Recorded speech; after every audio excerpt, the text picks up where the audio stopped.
Bem-vindo ao podcast Estrangeiros e Peregrinos. A mensagem de hoje será apresentada por Luiz Costa.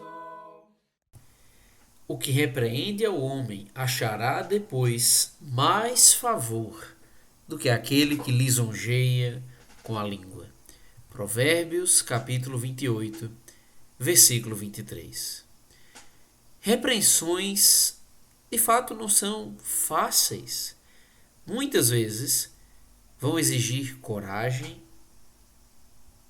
muitas vezes serão dolorosas, até para quem está repreendendo.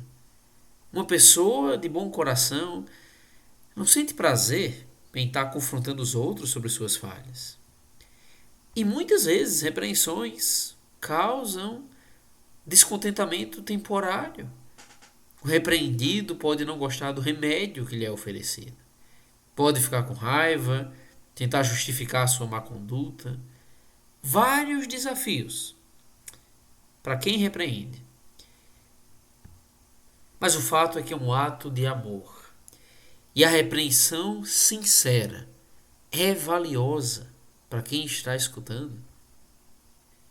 O que o provérbio em questão, Provérbios 28, 23, nos diz é que quem repreende é o homem depois, que mostra que provavelmente não será no primeiro momento isso, mas que com o tempo, num segundo momento, ele vai achar mais favor do que aquele que lisonjeia. Certamente algumas pessoas nunca ficarão contentes ou gratas com aqueles que o repreenderam. É triste, mas muitas pessoas sempre escolherão o orgulho, a dureza de coração e a ingratidão. Mas o que o provérbio está falando aqui é que muitas vezes, no longo prazo, a repreensão trará mais admiração e respeito do que descontentamento. Esse provérbio nos mostra o fracasso da bajulação. De maneira geral, a maioria das pessoas, especialmente os corações sinceros, após uma reflexão, terá uma opinião melhor de um reprovador fiel, sincero e amoroso do que de um bajulador reconfortante. Acabará demonstrando mais gratidão, mais favor àquele que o repreendeu do que aquele que não teve coragem de expor o seu erro. Quando a pessoa repreendida cai em si, o seu coração tende a ficar grato à pessoa que apontou a sua culpa e a convenceu de seu pecado. Certamente esse provérbio nos faz pensar em vários problemas por trás da língua bajuladora.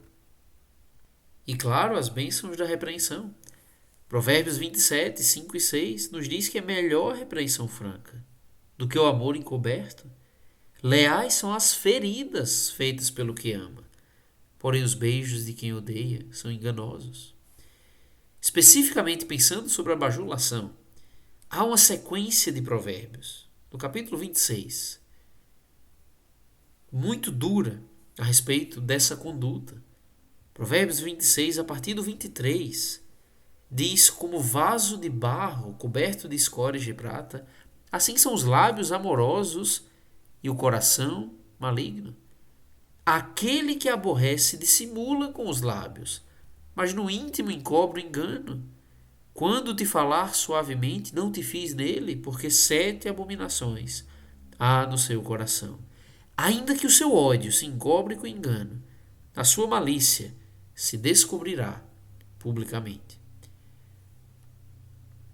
Muitos homens ímpios, com corações malignos, usando o termo do provérbio em questão aqui, usam palavras que até parecem sinceras.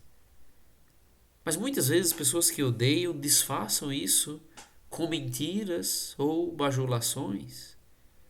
No fim das contas, a maldade é exposta, independente do que as palavras estavam demonstrando. Nós devemos fugir de uma conduta, de uma atitude bajuladora, que tenta simplesmente ganhar as pessoas por meio de elogios que não são verdadeiramente sinceros. Melhor é a repreensão franca. Melhor são as feridas feitas pelo que ama. Provérbios 26, o versículo 28, diz ainda que a língua falsa aborrece a quem feriu, e a boca lisonjeira é causa de ruína. Quantas pessoas você conhece que foram levadas ao arrependimento por meio de bajulação? A verdade é que o verdadeiro amigo não é o bajulador, mas aquele que repreende com sinceridade e amor. A verdade é que quando alguém escolhe dar beijos quando deveria repreender, ou que evita a repreensão por mera covardia, está agindo de maneira cruel. É como alguém que nega um remédio indispensável simplesmente porque tem um gosto ruim. A repreensão firme, franca e amorosa encontra mais favor do que a bajulação jamais produzirá. Obrigado por nos acompanhar nessa jornada pelas Escrituras. Volte amanhã para ouvir mais uma mensagem do podcast Estrangeiros e Peregrinos. No mundo a viajar.